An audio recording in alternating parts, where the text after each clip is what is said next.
Hello guys, good afternoon, good evening, good morning, kung saan man kayong dako.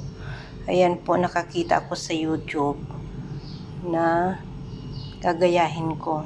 Yung hiwa na kong kamatis at saka sibuyas at yung talbos ng kamuti, binabad ko sa mainit na tubig. Ayan. Kakita ko sa YouTube kay Inday Raagas ng Yuki yata yun, na ginawa niyang salad yung talbos ng kamuti. Kaya may tanim akong talbos, may tanim akong kamuti dito.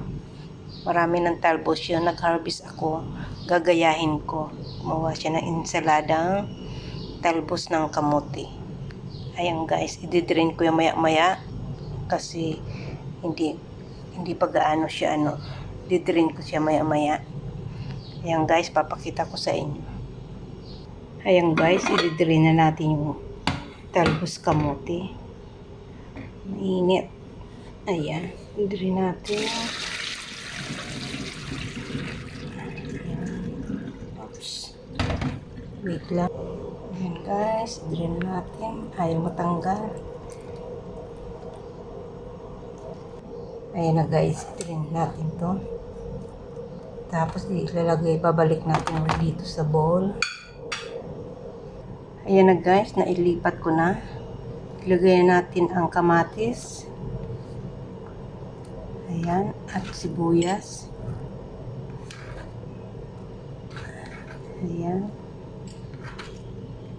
At lagyan natin ng kunting asin. Ayan guys. At paminta. Lagyan natin kunting paminta. Ayan guys.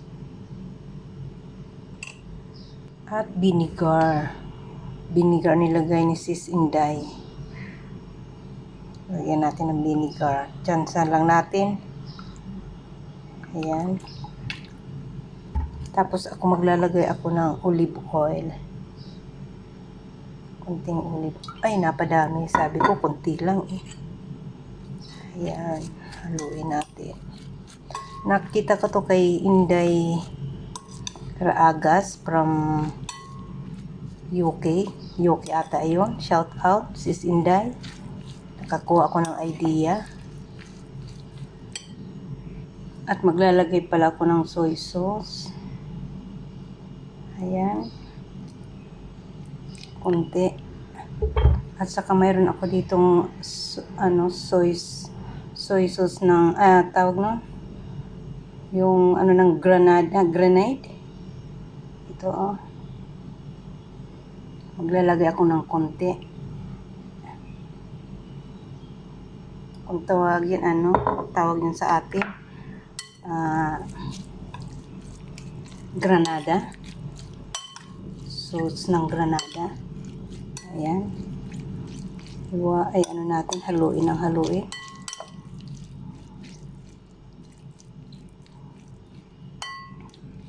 Taste nga natin kung okay lang lasa.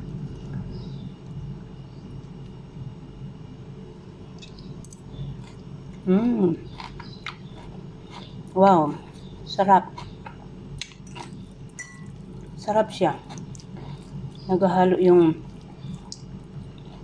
asim at saka yung medyo matamis-tamis na konti dito sa grenade. Masarap siya guys. Subukan nyo rin. May mga talbos kamuti man lang kayo dyan. Salamat Sis Inday Raagas. Shout out. Dahil nakakuha ako ng idea sa iyo sa paggawa ng ensalada. Maraming salamat Sis Inday. Okay guys, bye. Salamat.